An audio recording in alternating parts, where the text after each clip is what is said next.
I've been talking about top leadership lessons, and I've been exposed, probably like you have, to a lot of leadership teaching from John Maxwell. I taught for him overseas with Equip, the nonprofit organization. I'm also an associate with John Maxwell, and I've seen some other great leadership stuff. And there's some stuff out there that's wonderful, and I think Maxwell stuff, for instance, is very biblically based. But I want to go back directly to the Bible and say, what are the top leadership lessons that I have learned over 38 years of traveling overseas and being a pastor, et cetera, et cetera? What things stand out to me the most that I think can be the most helpful for you? I talked about encounter, the fact that the first thing that needs to happen is you have to encounter God personally.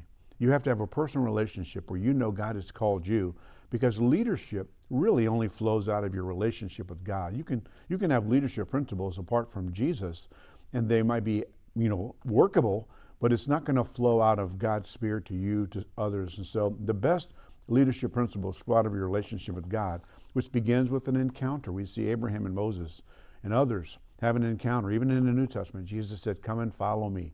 And so all of those things begin with your personal relationship. Jesus called 12 that they might be with him, and he sent them out to preach. So the priority is to be with him. That's your purpose in life. And then the second thing is calling. After you've had a personal encounter with God yourself, you need to know that God has called you. There's a specific calling on your life to do a certain thing. You need to find your purpose, find the meaning in your life. Why did God put you here? What is your assignment? What is it that God told you to do? What gifts do you have, according to Romans 12, that you can follow up and say, okay, what calling do I have now that I know these are the gifts he's put in my life?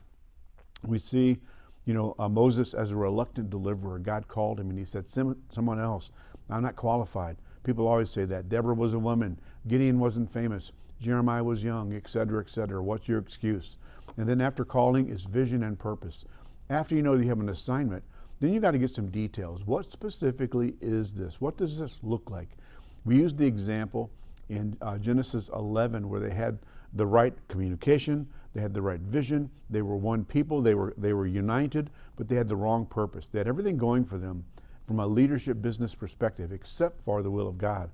And so what is it specifically that God is calling you to do? They knew they were going to build a tower, but they were going to do it for the wrong reason, to make a name for themselves. God told Moses to take the people out of Egypt and into the promised land, but he didn't get to take them into the promised land. And then the assignment for Joshua was to take them from the wilderness into the promised land.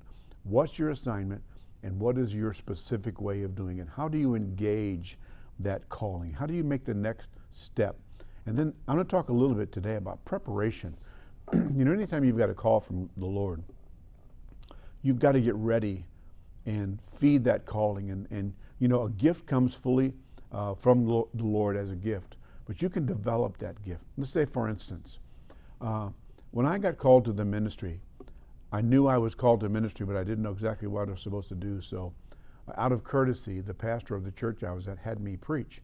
And so I studied and was very nervous, and I did it. I got up and I taught a lesson. It was the first time I ever preached, and it was about 40-something years ago now.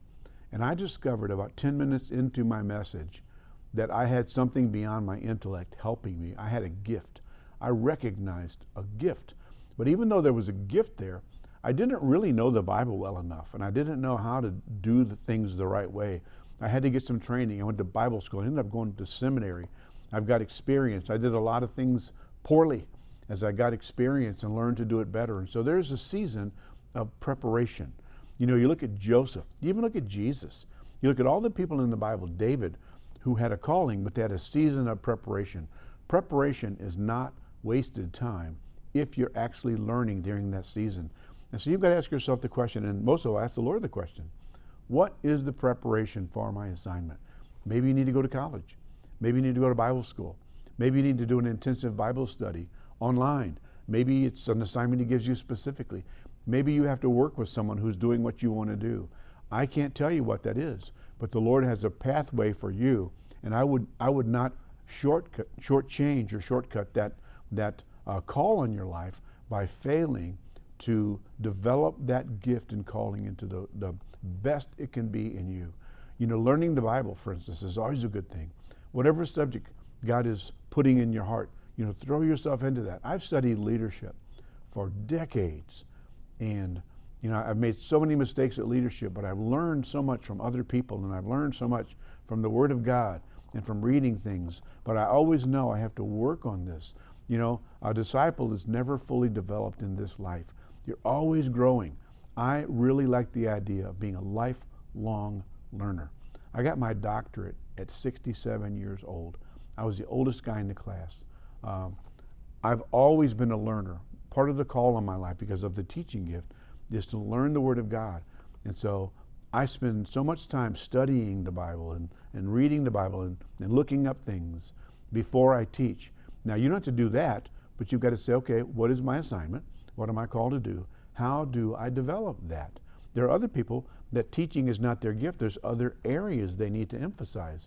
But become a lifelong learner.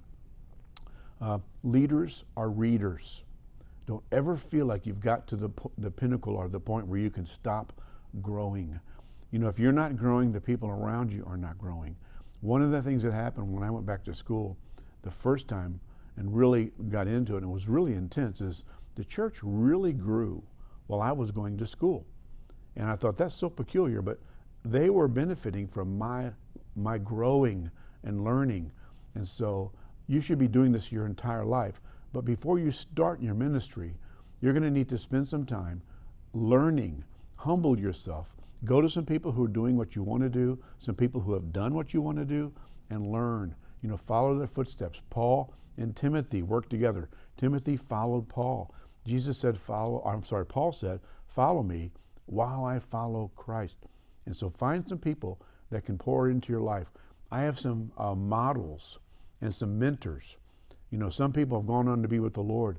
I love John Wesley's stuff. I read his stuff. Brother Hagin, many people that have gone on to be with the Lord. I love to see what they've said. But then there are people who are alive now who are doing great podcasts or books.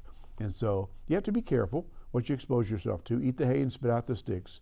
But never stop learning. Never stop growing. Get prepared for what God has called you to do.